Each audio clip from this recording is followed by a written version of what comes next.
En la parte de músculo esquelético lo que vamos a hacer hoy va a ser con columna vertebral, viendo cómo se estudia la columna, qué patologías podemos ver, digamos, en una radiografía, en una tomografía y en una resonancia magnética, que es lo que los tres estudios de imágenes que más nos van a interesar.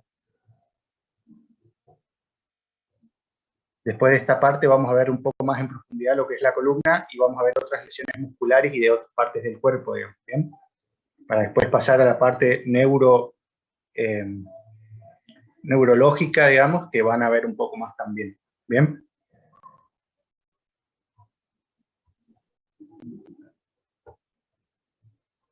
Bueno, ¿ahí se ve bien? Sí, profe. Sí, profe.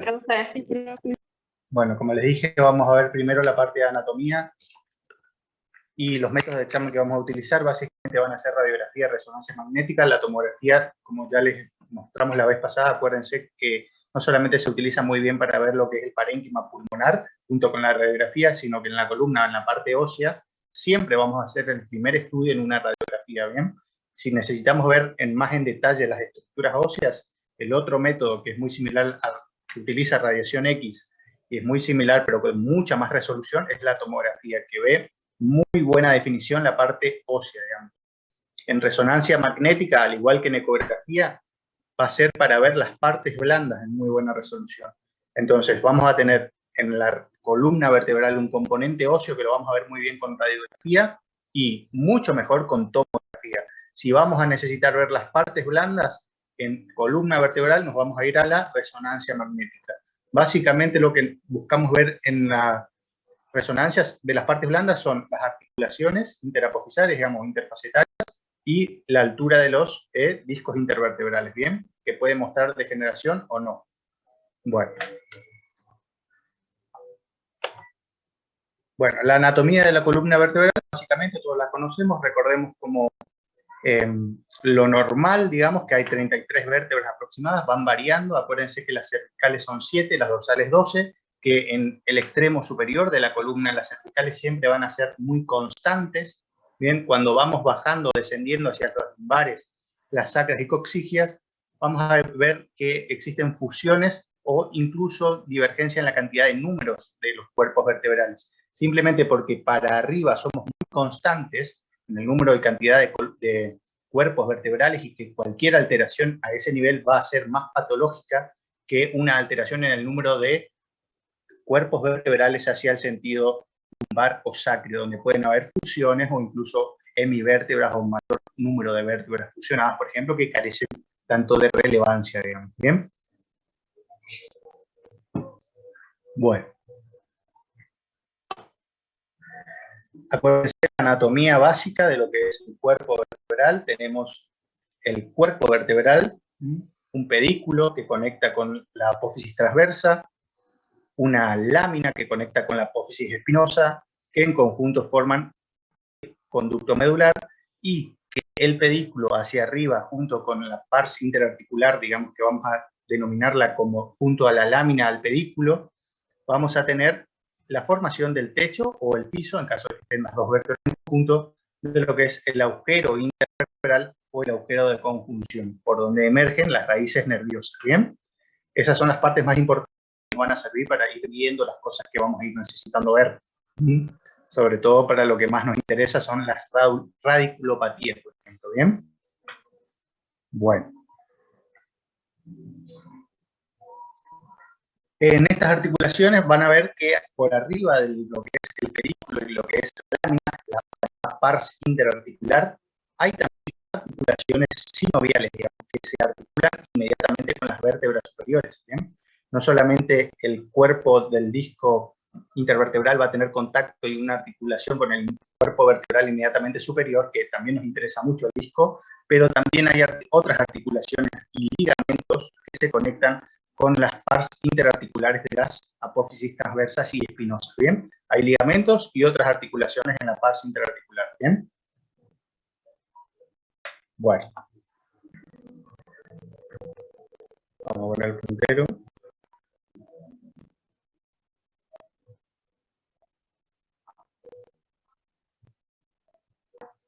Bueno, esto es lo que vemos, una radiografía de perfil, donde vemos los cuerpos vertebrales, los pedículos y láminas, digamos, en conjunto, y las apófisis espinosas, sobresaliendo, y superpuestas las apófisis transversas, ¿bien? Dentro de cada cuerpo, entre cada cuerpo vertebral vamos a encontrar una estructura que es radiolúcida, que no se evalúa mediante la radiografía, pero vemos, sin embargo, que hay un espacio, digamos. Ese espacio va a ser el que comprende al disco intervertebral. Perfecto. Bueno, estos cuerpos vertebrales a su vez tienen estas plataformas que deben ser siempre simétricas, ¿bien? Fíjense cómo son los cuerpos vertebrales un cuadrado, bastante simétrico, ¿bien? Entre cada pedículo o pars interarticular vamos a encontrar esto, un agujero, agujero de conjunción, se lo denominaba anteriormente, ahora se denomina agujero intervertebral. Por acá, en esta estructura que tiene una forma de una raqueta o paleta, digamos, es donde emergen las raíces nerviosas, digamos, de la médula espinal, ¿bien? Bueno, entonces tenemos un método de estudio de los cuerpos vertebrales, las estructuras anatómicas, digamos, y una radiografía de frente acá. Bueno, ¿qué es lo que vamos a ir viendo en estas radiografías que van a ser más panorámicas o menos panorámicas? Podemos ver radiografías cervicales, lumbares, dorsolumbares, o incluso más panorámicas como esta, que básicamente abarca casi toda la región dorsal y parte de la región lumbar y está casi el sacro, digamos, ¿bien? Vamos a primero evaluar en un perfil, por ejemplo, lo que son las curvaturas normales de la columna vertebral. Acá tenemos la lordosis cervical fisiológica, por ejemplo, una sifosis torácica normal, una lordosis lumbar, una sifosis sacra. Estas curvaturas, a medida que vamos viendo, van a ver que pueden acentuarse o disminuirse según incrementen la patología, digamos. Bueno, como dato de interés, si ustedes ven, estas curvaturas se van generando con el tiempo. No es que nacemos con estas curvaturas, sino que cuando son niños, los niños, por ejemplo, la lordosis que se va acentuando y formando a medida que uno va creciendo, digamos. Por eso vamos a ir viendo también que en los adolescentes, por ejemplo, existen algunas patologías que pueden ir desarrollándose y aumentando, como por ejemplo una escoliosis que vaya progresando y que lo más frecuente siempre va a ser la idiopática o juvenil en los chicos, digamos, que a medida que se va el esqueleto osificando puede ir progresando o detenerse, ¿bien? Bueno.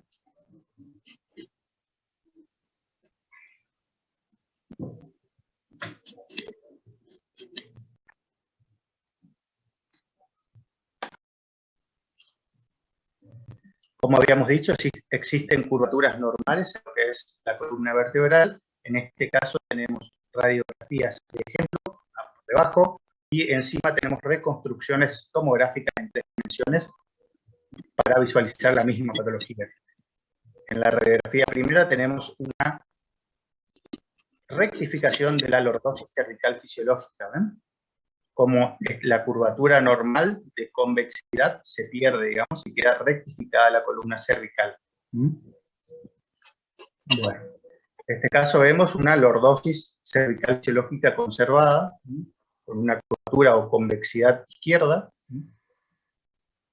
concavidad, perdón. La convexidad es esta del otro lado, digamos. Bueno, y en casos más graves pueden aparecer incluso inversiones de la lordosis cervical fisiológica. Quiere decir que se perdió, se rectificó y encima se eversionó, digamos, giró para el otro lado, digamos.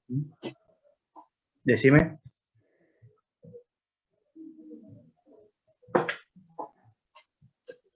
No sé qué estoy escuchando. Estamos alguien hablando. Vamos a ver.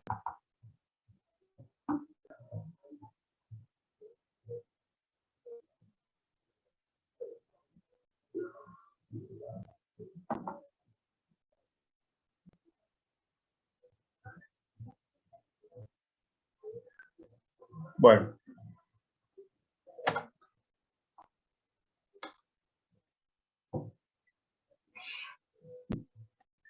Bueno, entonces teníamos lordosis y cifosis fisiológica. Cuando se altera una lordosis, podemos ver que puede rectificarse. En el caso de la columna cervical, es el ejemplo más frecuente, que se rectifique la lordosis cervical fisiológica, que puede ser causa de algún dolor, digamos, por una posición viciosa crónica, digamos, ¿bien? Esa curvatura entonces puede incluso llegar a invertirse, en una inversión de la lordosis cervical fisiológica como el elemento más grave. En otros casos tenemos la cifosis, ¿bien? La cifosis es una curvatura normal que en caso de que se acentúe mucho, vamos a poder denominarla acentuación o aumento de la cifosis dorsal, digamos, ¿bien? Esto vamos a tener diferentes causas. Acuérdense que esta jiba o joroba, como también se la puede denominar, puede ser por acostumbramientos, por mala postura, una contractura muscular hasta un progresivo desgaste de los cuerpos vertebrales. Y en este ejemplo que vemos es una fractura de un cuerpo vertebral, donde la fractura de un cuerpo vertebral va a ser una pérdida de la alineación en lo que es la columna vertebral, digamos, la va a poder llevar hacia cualquier lado, digamos. Obviamente que una fractura de un cuerpo vertebral es algo muy grave, digamos, pero existen casos más leves, digamos, como por ejemplo en los ancianos, donde la osteoporosis va desgastando los cuerpos vertebrales y los va remodelando hacia posiciones más viciosas crónicas que hacen que esta jiba o joroba, digamos, lleve a una postura crónica y se establezca, digamos. También puede hacer una fractura por una osteoporosis también grave, digamos. Pero ese es el mejor ejemplo de lo que es la alteración de la cifosis, digamos. Por lo general es para adultos mayores y no generalmente compromete a gente joven, salvo que tenga una postura crónica muy mala, digamos. ¿Bien? Bueno.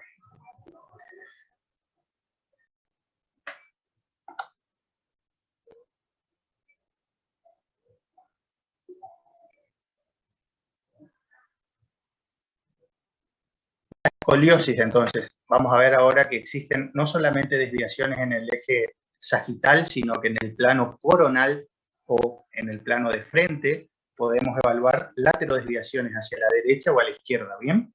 Eso lo vamos a denominar como escoliosis. Cualquier laterodesviación en el plano coronal va a ser una escoliosis. Ahora, existen varias definiciones de lo que es la escoliosis. Tenemos algunos autores que consideran que tiene que tener un componente rotacional del cuerpo vertebral. Otros autores que la denominan como leve a un grado al menos de 20 grados de desviación o laterodesviación de la columna. Y estos componentes también pueden valorarse no solamente por el componente rotacional, sino por una medición estricta del ángulo, o incluso algunos la llaman que hay una mínima laterodesviación fisiológica en el componente del cuerpo que es dominante. Digamos, por ejemplo, una laterodesviación menor a 20 grados hacia el lado dominante del cuerpo puede ser normal, puede ser fisiológica, como también puede ser constitucional por una mala postura, en el caso de técnica, por ejemplo, en la obtención de una radiografía de columna vertebral. ¿Bien?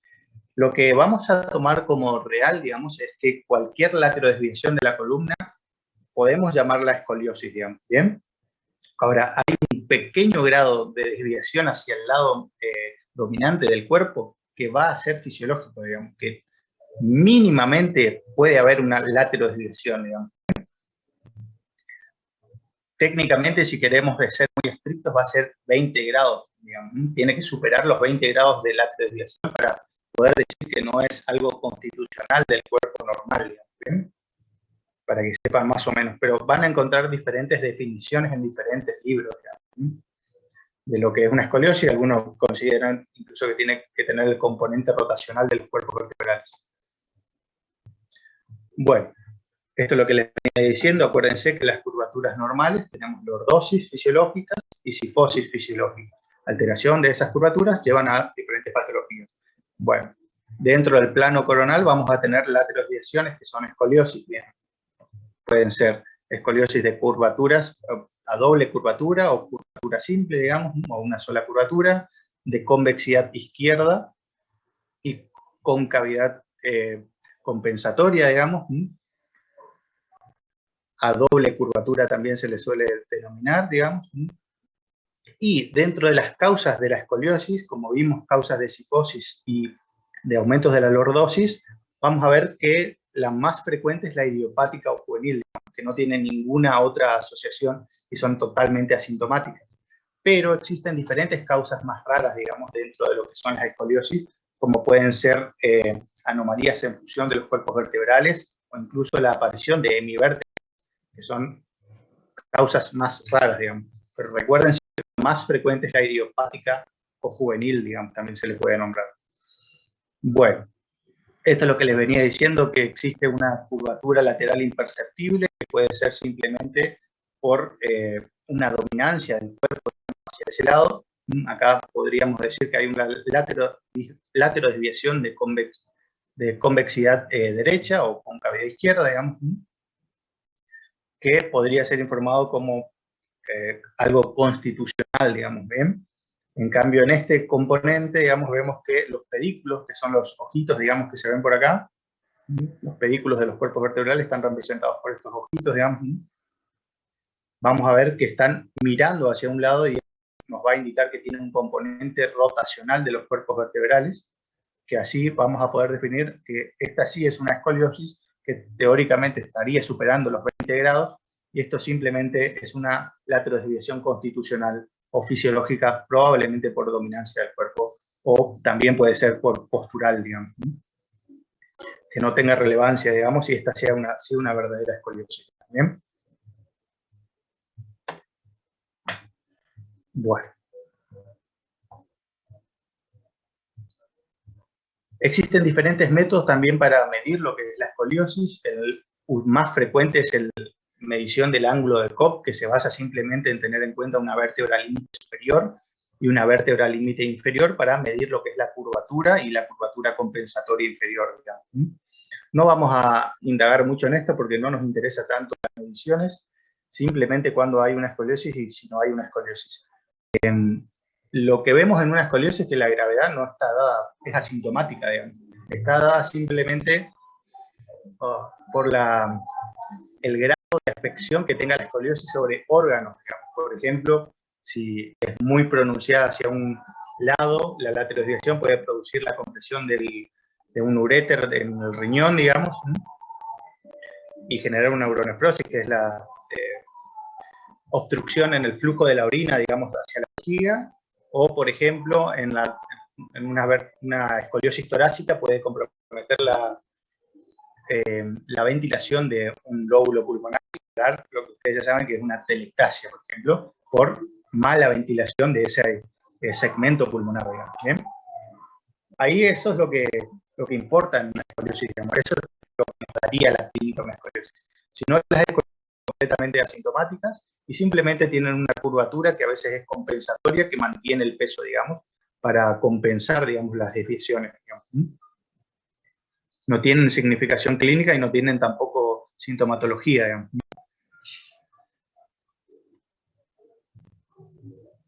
Bueno.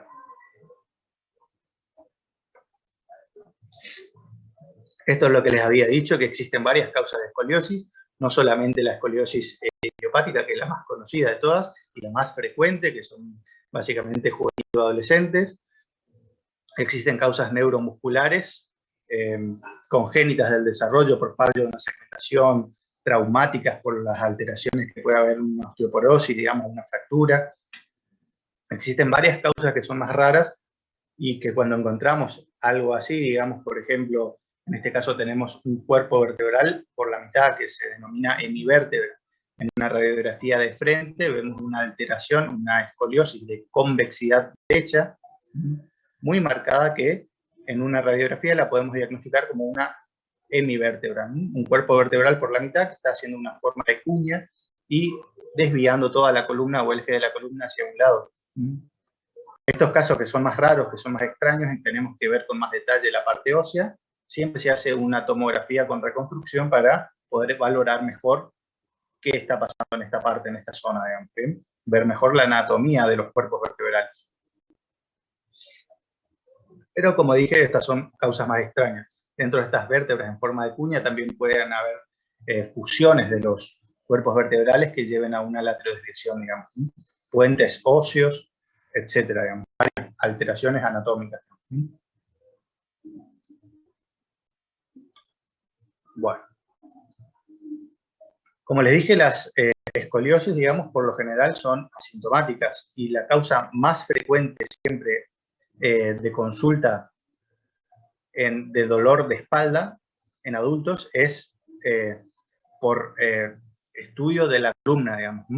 Todo el mundo cree que porque le duele la espalda, digamos, el culpable siempre va a ser la columna vertebral y sobre todo lo que más se asocia siempre es a lo más conocido que es la hernia, digamos. Todo el que le duele la columna generalmente siempre piensa o lo asocia con una hernia lumbar, digamos, que es lo que ahora vamos a ir viendo con el estudio de resonancia magnética. Entonces vimos las alineaciones normales de la columna,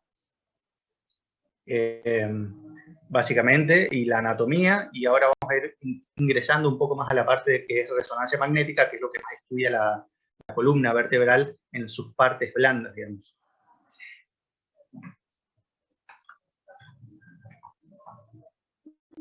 Bueno, no sé creo que...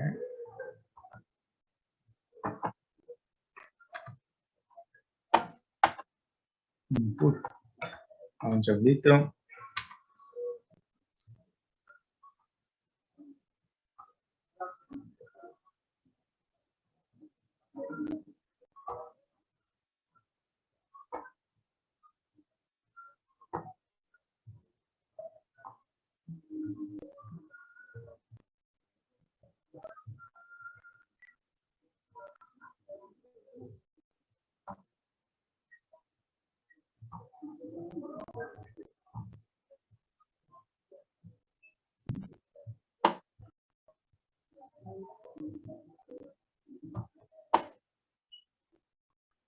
Bueno, entonces los métodos de examen que más nos interesan van a ser siempre, acuérdense, la radiografía y la resonancia magnética.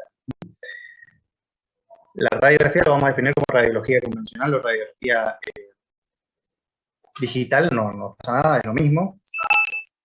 Una radiografía siempre va a ser acompañada en un estudio de más complejidad si es necesario, por la aparición de algo más raro como una hemivértebra o una fractura compleja que pueda invadir el canal medular, va a ser complementado por una tomografía. Si es algo más sencillo o simplemente una escoliosis idiopática, digamos, o juvenil, que no presente ninguna otra alteración anatómica, vamos a ser suficiente con un par radiológico de radiografía de frente y perfil, digamos, de columna cervical, lumbar o dorsal, o incluso de todo el espinograma. ¿Bien?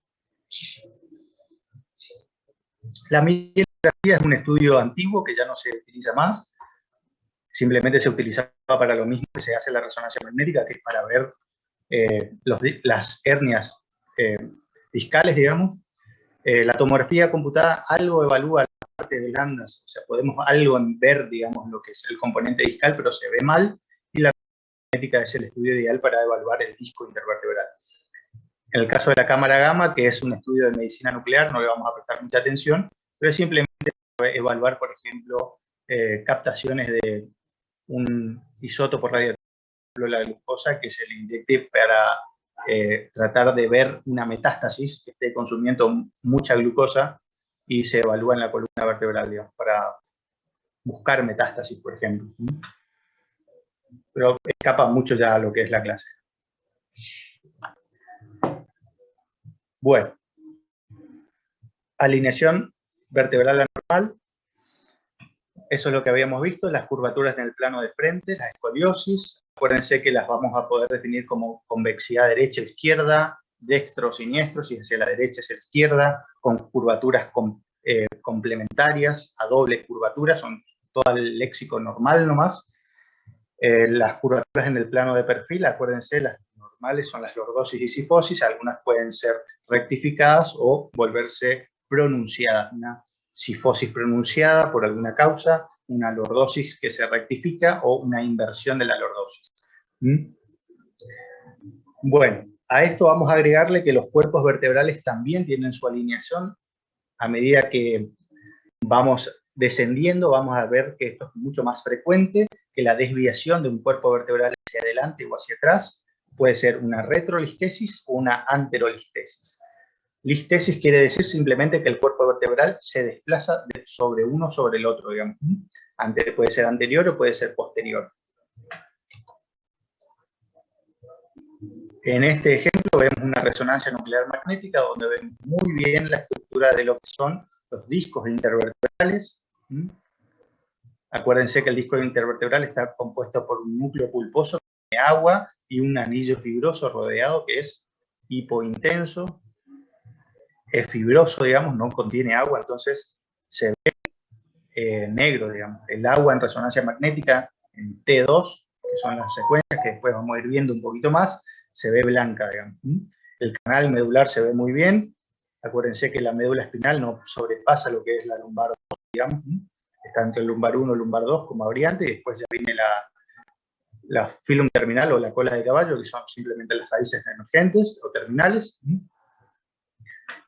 Bueno, y en este caso vemos cómo hay una pérdida de la alineación respecto al cuerpo vertebral lumbar 5 sobre el sacro 1, digamos, ¿bien? Hay una desviación hacia anterior de todo el cuerpo vertebral que lo vamos a denominar anterolistesis, digamos. Hay una anterolistesis de L5 sobre S1. Perfecto. Ahora vamos a agregarle un componente más que puede ser una espondilolisis. La espondilolisis simplemente quiere decir que en esa estructura que habíamos hablado anteriormente, de la pars interarticular, ¿se acuerdan? De que estaba entre el pedículo y la lámina.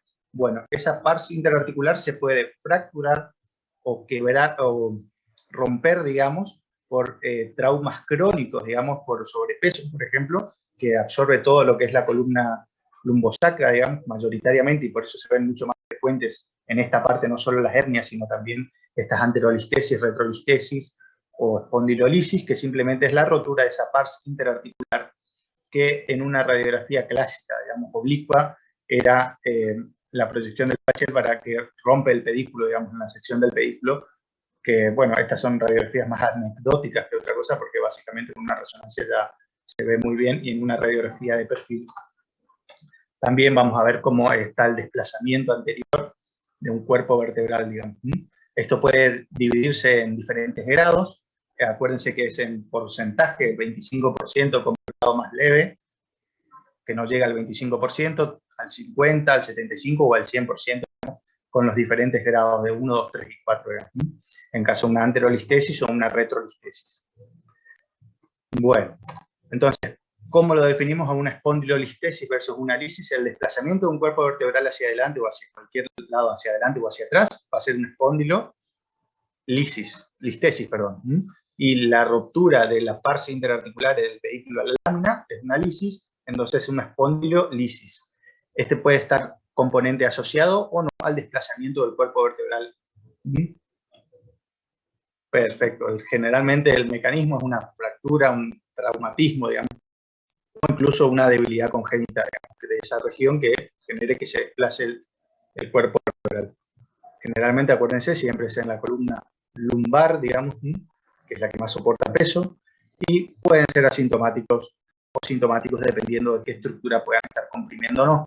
Acuérdense que teníamos los pedículos que dijimos que eran el techo y el piso del agujero de conjunción o el agujero intervertebral, por donde emergen las raíces nerviosas, exacto, de la médula espinal. Bien.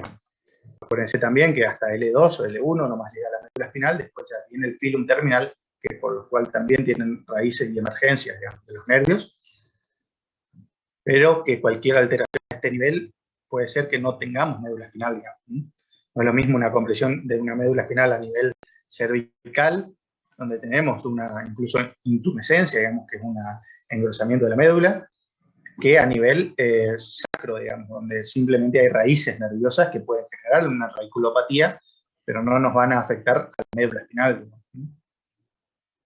Bueno, siempre una alteración de la médula a nivel superior va a ser mucho más catastrófica que a nivel inferior, digamos.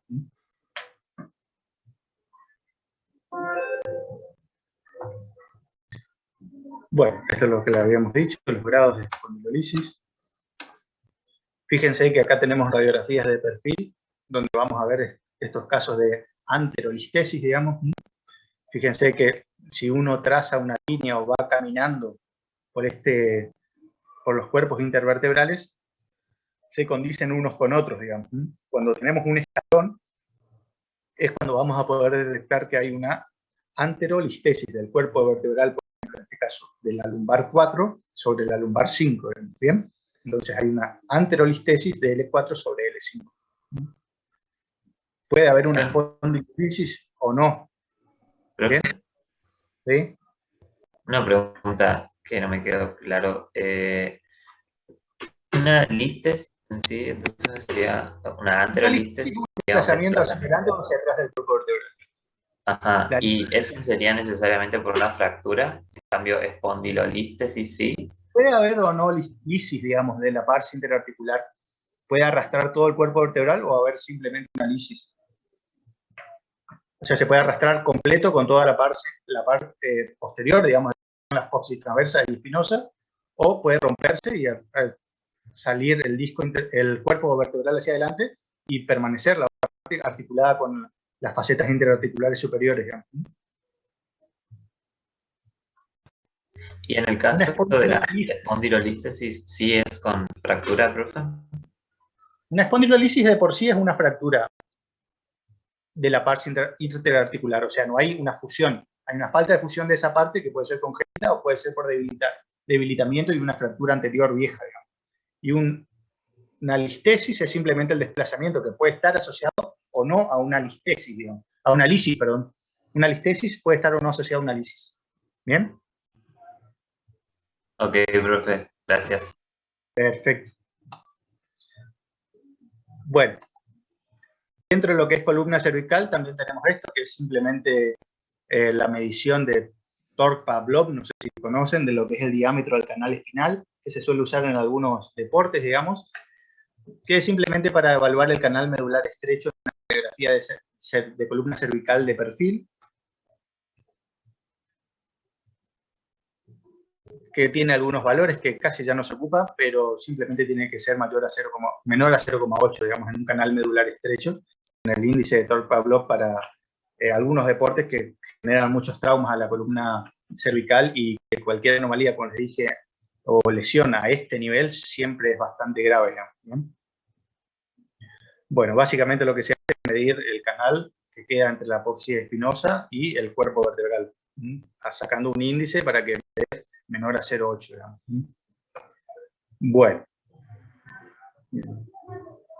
Entonces, habíamos hablado entonces de todo lo que es espondilolisis y espondilolistesis, anomalías de la alineación con las escoliosis, de convexidades derecha, izquierda, dobles curvaturas, la cifosis, que son alineación en el eje. Exacto, muy bien. Y ahora vamos a ver lo que es la patología degenerativa articular, que esto es común también para la columna vertebral y para las otras articulaciones más grandes.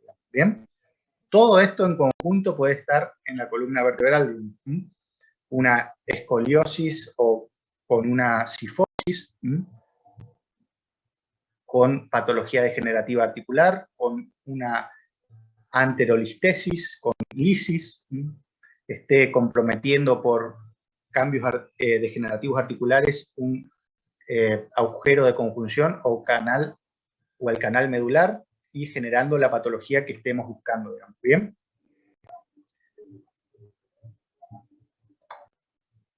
Bueno, dentro de las enfermedades degenerativas, básicamente lo que vamos a estudiar va a ser el disco intervertebral, cómo se va alterando con los casos de artrosis o degenerativo articular, digamos, todo lo que sea la patología degenerativa articular.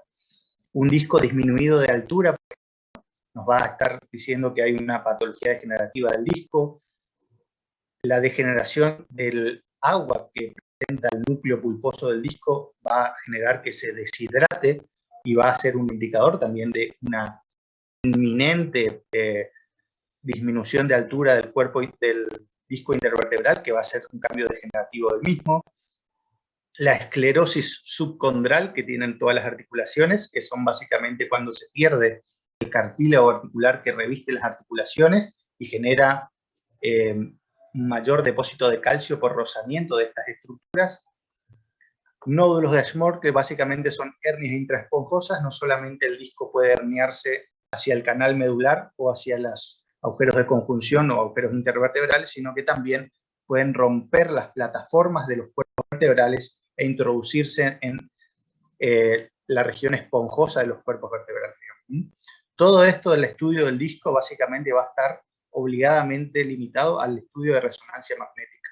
Todo lo que son las alteraciones de los ejes o anomalías graves, digamos, en lo que son trastornos raros o congénitos como hemivértebras, por ejemplo, va a estar limitado más a un estudio del tejido óseo. Lo que mejor ve el tejido óseo va a ser la tomografía, no va a ser tanto la radiografía, digamos, simplemente cuando los casos son más complejos, digamos. Ahora, si queremos ver las partes blandas del disco, va a estar limitado a la resonancia magnética. Bueno. En este caso, vemos patología degenerativa articular que vamos a ver. Lo más importante de todo son los piquitos del oro, estos que vemos acá adelante, digamos, en una radiografía de perfil, y una disminución del espacio del disco de los cuerpos vertebrales, digamos, o disminución del espacio del disco intervertebral, digamos. Esto se denomina osteofitos o osteofitosis, digamos, osteofitos marginales, que en este caso son más evidentes, digamos, ven cómo se forman casi puentes óseos, digamos, entre los que son los osteofitos marginales. Acá vemos también los mismos ejemplos, que son los más patognomónicos en los que son los casos de artrosis, digamos. Otra patología degenerativa que podemos sospechar acá es del disco intervertebral, cuando hay una disminución del espacio de cuerpos vertebrales, digamos. Bueno, este pinzamiento, que también se le puede denominar en cualquier articulación, cuando hay una disminución del espacio interarticular, osteofitos marginales son los indicadores de una artrosis, exactamente. También vemos cómo hay un aumento de la densidad de las carillas o las plataformas de los cuerpos vertebrales, que podemos denominarlo esclerosis. La esclerosis subcondral, digamos. ¿Bien? Todos estos son los típicos indicadores de la artrosis. ¿Bien? Esclerosis subcondral, osteofitos marginales, disminución o pinzamiento de los espacios interarticulares, son los indicadores de artrosis. ¿Bien? Bueno, en este caso vemos lo mismo. Acuérdense que los osteofitos marginales no solamente pueden ser estos picos de dolor así bien evidentes, digamos, sino que pueden ser mucho más grandes e incluso llegar a formar puentes intervertebrales.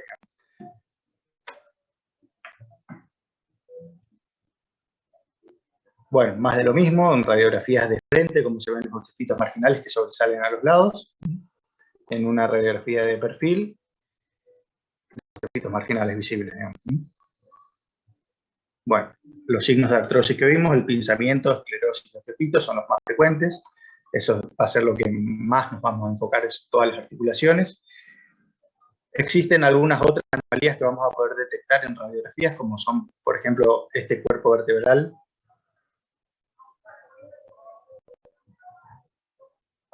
que presenta esta característica empalizada, digamos, o vértebra rayada, como también le pueden decir, que es simplemente un hemangioma a nivel del cuerpo vertebral, digamos, que son anomalías, como habíamos dicho. Acuérdense que para estudiar mejor la parte ósea siempre vamos a hacer tomografía, ahí vamos a ver mucho mejor lo que es no solamente las lesiones focales, que son un hemangioma, que es un tumor benigno, que es muy frecuente en la columna vertebral, y también las lesiones más graves, digamos, cuando se sospechan como una metástasis, digamos, que también afecta muy frecuente a lo que es la columna vertebral. En este caso vemos en una radiografía también otro indicador, como es la vértebra tuerta. Acuérdense que los ojitos representan los pedículos, y estos pedículos, en este caso cuando hay una vértebra que no tiene el ojito, o se denomina vértebra tuerta, digamos, es sugestivo de que hay una lesión que está invadiendo este lugar y puede ser asociado a una metástasis, digamos.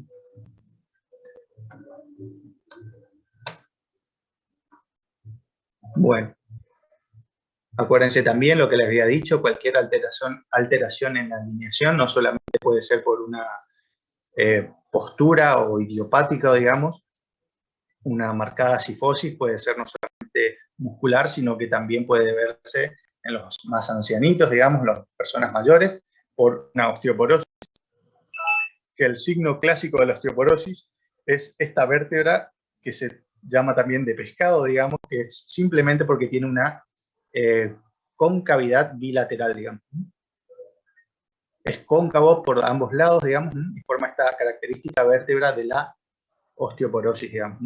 El cambio más grave de la osteoporosis, ¿cuál va a ser? Lo que vimos anteriormente, una alteración que puede dar una cifosis pronunciada, que es el aplastamiento del cuerpo vertebral, que en caso de que se forme un acuñamiento va a ser una desviación de cualquiera de las curvaturas fisiológicas que vimos, tanto una pronunciación de la cifosis dorsal como también puede generar una cifoescoliosis combinada, digamos. Acuérdense que se pueden combinar diferentes patologías y que en estos casos nos va a interesar no solamente las laterosdesviaciones, tanto en el eje coronal como lateral con cifoescoliosis, sino qué órganos podría estar comprometiendo si la escoliosis es muy pronunciada. Por ejemplo, lo que les dije anteriormente, una uronefrosis renal, digamos, o una falta de ventilación del parénquima pulmonar y genere una atelectasia. Bueno, además de que vamos a estudiar el compromiso que pueda tener cualquier desplazamiento de una fractura hacia el canal medular y hacia los agujeros de conjunción o intervertebrales, que son por donde emergen las raíces nerviosas. ¿Bien? Perfecto. Para el estudio complejo de los cuerpos vertebrales, la parte ósea, tomografía. Para el estudio de las partes blandas, del disco intervertebral, resonancia magnética. Bueno.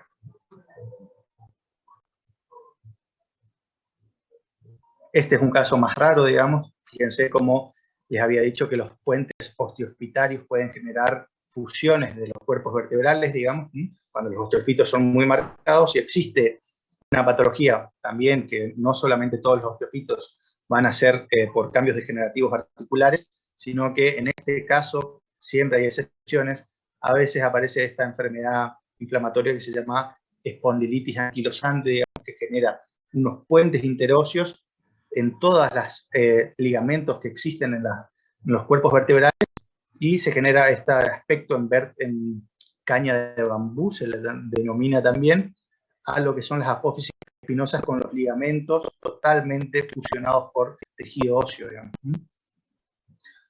Es simplemente una enfermedad autoinmune inflamatoria que es rara, pero bueno, hay que descartarla de los osteofitos marginales, que se denominarían en este caso sindesmofitos, digamos, cuando generan muchos puentes óseos simétricos y fusión de ligamentos en la columna vertebral, digamos, como un caso más raro, digamos.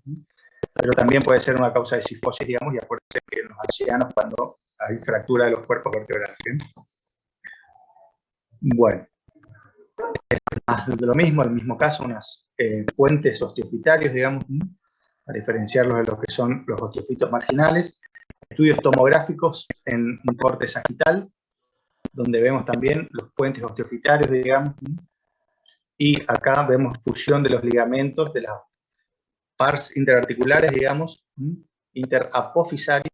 Acuérdense que hay articulaciones también en lo que son las apófisis espinosas, digamos, y ligamento superior. Y tenemos ligamentos que conectan también. Estos se pueden clasificar. Los sindesmofitos y calcificaciones de los ligamentos que nos van a dar características en la anquilosis. Espondilitis anquilosante. Bueno, esta es más la parte general de lo que es la artrosis. Recuerden que básicamente los cambios degenerativos articulares son iguales para todas las patologías. Acá vemos el espacio de rodilla, de frente y de perfil, donde el espacio interarticular está conservado, digamos. En el caso de la artrosis es básicamente el mismo, hay una disminución del espacio interarticular, y donde si la disminución del espacio articular es básicamente con una fusión ósea y se impide la movilidad articular, se denomina anquilosis, digamos. Cuando hay una fusión ósea con disminución de la movilidad articular, ya lo denominamos anquilosis, ¿bien? Bueno, existen otras causas también que vamos a ver raras, digamos, que pueden generar alteraciones en una radiografía de columna, como es el hiperparatiroidismo, que es básicamente por depósitos o disminución de las estructuras óseas, digamos, aumentan la densidad o disminuyen la densidad, digamos, y le dan aspecto en camiseta a los cuerpos vertebrales, simplemente por el exceso de depósito de calcio. Los que vivimos en traumas, acuérdense que los traumas complejos, básicamente los estudios que vamos a hacer van a ser para tomografía, que en tomografía se pueden ver en diferentes planos e incluso hacer reconstrucciones en 3 dimensiones. Lo que les había dicho de la medicina nuclear, que es básicamente la inyección de un radionucleócido que va a emitir la radiación y lo vamos a detectar con un detector de cámara gamma, digamos, y nos va a expresar dónde se está captando más esa glucosa para la búsqueda de metástasis. Bueno.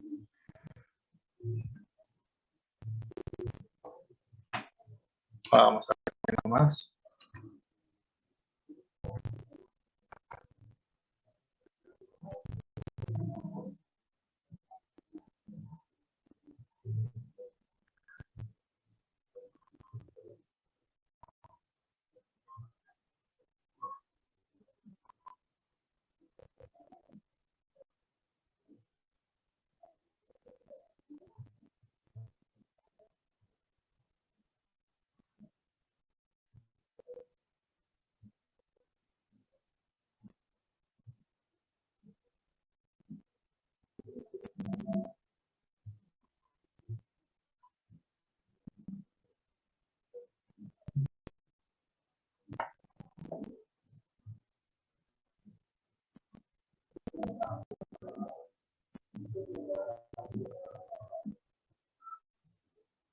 Bueno, vamos a llegar hasta acá, entonces después avanzamos un poquito más en la parte de columna y seguimos con lo que es generalidades de otras patologías musculoesqueléticas que van apareciendo en el cuerpo, pero básicamente acuérdense que lo más común, digamos, que siempre se expresa en la artrosis es los 3 cambios que dijimos, fitomarginales, disminución o pinzamiento de los espacios interarticulares y esclerosis subcondral, digamos, ¿bien? Después vamos a ver que aparecen algunos quistes que se denominan GEODAS también, como accesorios, digamos, pero básicamente con esos 3 son los más conmemorativos, digamos, de lo que es la artrosis, digamos, ¿bien? Vimos las estructuras de la columna vertebral, cómo se estudia, qué cambios en las curvaturas podemos tener, cuáles pueden ser las causas, lo más frecuente, acuérdense, idiopático juvenil en una escoliosis, o alteraciones en los cuerpos vertebrales, en la anatomía, que van a ser más raros, congénitos, por ejemplo, una hemivértebra, digamos, la cifosis, las causas, las fracturas, en los métodos de examen, cómo vamos a ver en resonancia magnética, vamos a ir viendo ahora para adelante cómo vamos a tener en nuestra mano un estudio y cómo lo vamos a ir interpretando, básicamente por la estructura del disco intervertebral con el núcleo pulposo que tiene agua y el anillo fibroso que no tiene agua, digamos, ¿bien? Cualquier otro método de examen básicamente va a ser accesorio, digamos, así que lo que más vamos a ver va a ser radiografía, tomografía por lo más complejo y la resonancia magnética que vamos a empezar, que es mucho más complejo, un poco más difícil, que tampoco vamos a indagar tanto en lo que es la nomenclatura, simplemente en cómo se ve algunas estructuras y cómo visualizar las hernias, digamos, ¿bien? ¿Tienen alguna consulta? Decime. ¿Qué patología da vértebra con la camiseta? Eso no escuché. Hiperparatiroidismo, pero es simplemente por el aumento del depósito de calcio en los cuerpos vertebrales, digamos, en las plataformas de los cuerpos vertebrales. Acuérdate que hay plataformas. De todas formas, no vamos a indagar tanto en las enfermedades raras, simplemente más frecuente artrosis, sobre todo, digamos, o la pérdida de alineación del cuerpo vertebral que puede generar, digamos, en sentido coronal o de frente, digamos. No tanto en enfermedades metabólicas, o sea, esa sería una alteración metabólica que genera en un cuerpo vertebral, digamos.